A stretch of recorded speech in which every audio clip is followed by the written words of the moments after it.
God begins and continues to judge this nation, remember, he is first judging us. We have been lukewarm. We have been complacent. We have compromised. We need to be humbled. The American church must be purified. We export more sin around this world than any other nation. We define sin for much of this world.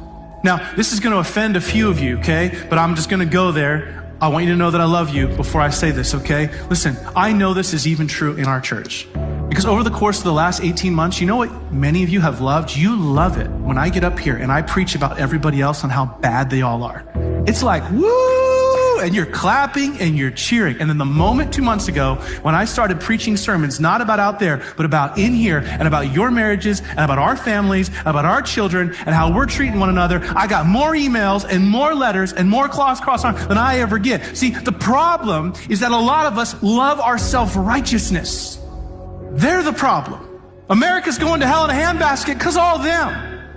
But don't you dare talk to me about my personal life and about my Christianity and about how I'm treating my wife and I'm treating my husband and I'm raising my kid. Don't mess with that, okay? Because they're the problem, not us. And here's the issue. He says all of this will happen out here, this ordeal, because you guys are not living according to the glory of God. Question for you. Does God ever bring a Nebuchadnezzar to cut the knees off of his people so they're forced to start over in purity? Yes or no?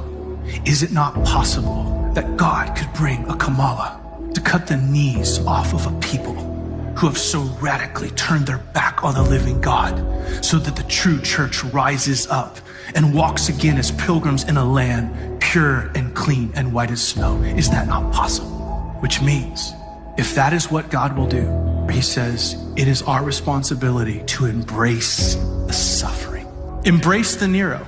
Embrace the pain. Embrace the trial. Embrace the ordeal. He says, therefore, because of all these other reasons, therefore, let those also who suffer according to the will of God.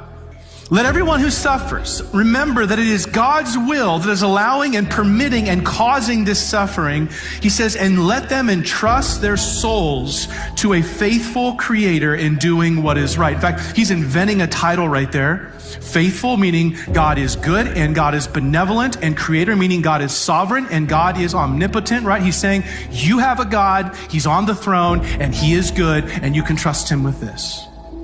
And right there is the Christian comfort for those of us who may end up in a Kamala kingdom.